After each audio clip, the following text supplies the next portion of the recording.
everyone, my name is Sarah and I'm a second year master's student from Brock University. Today I'm going to be sharing findings from my master's thesis titled Tone It Down or Tune It Out, the effect of instructor cues on state body image during an exercise class in older adults.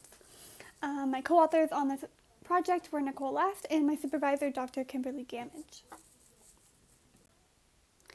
Many people participate in group exercise classes as a way to stay social as well as active across the lifespan, and there are many factors that may influence how a person feels about their body as well as how much they enjoy a class.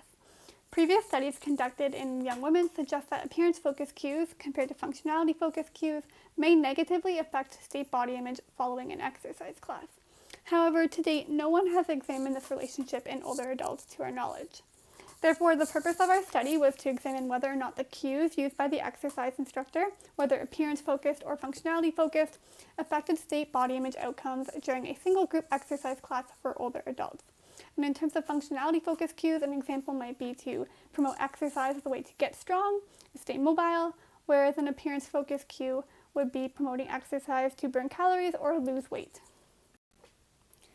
In order to address our research question, we then recruited participants for a study examining mood and exercise in older adults, which was a cover story. We did have some inclusion criteria which required participants to be over the age of 60. They had to be able to complete exercise without mobility aids, and they had to pass the PARQ Plus before participating. Participation took place across 2 separate visits. On session 1, participants came and met with a researcher where they completed trait body image measures, demographic measures, as well as we recorded their height and weight. After session 1, participants were then randomized to complete an exercise class where they came back on a different day. When they came in, they first completed pre-class state body image measures and then underwent their 45-minute full body workout class consistent with their assigned condition, and then they completed post-class measures of state body image.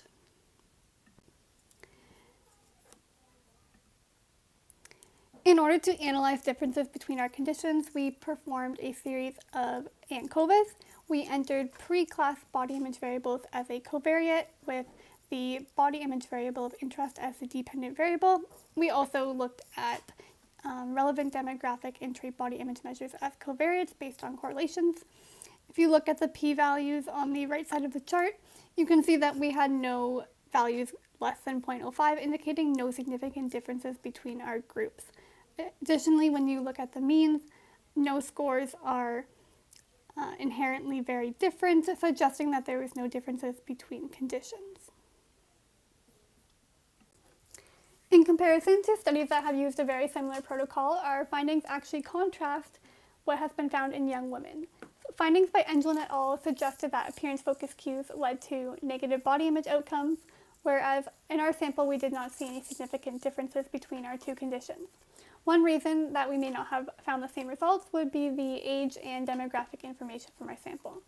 There is some evidence within the body image literature that suggests that as individuals age, particularly into older adulthood, they start to focus less on the appearance of their body and more on its health and functionality. Therefore, it may be possible that participants who were assigned to the appearance-focused class were less likely to internalize or negatively interpret the appearance-related instructions used by the instructor.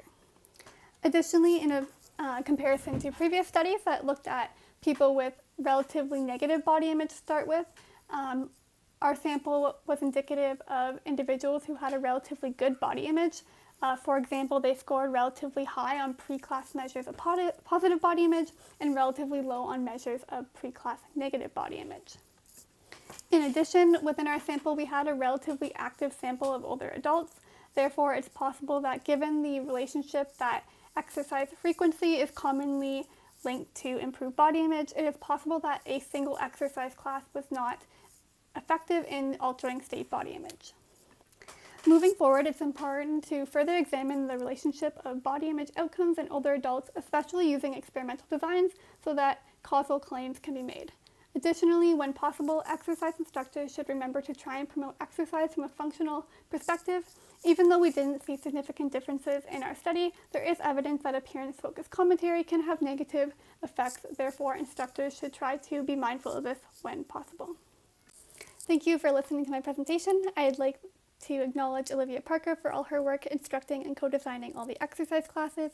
If you have any questions, you can feel free to contact me.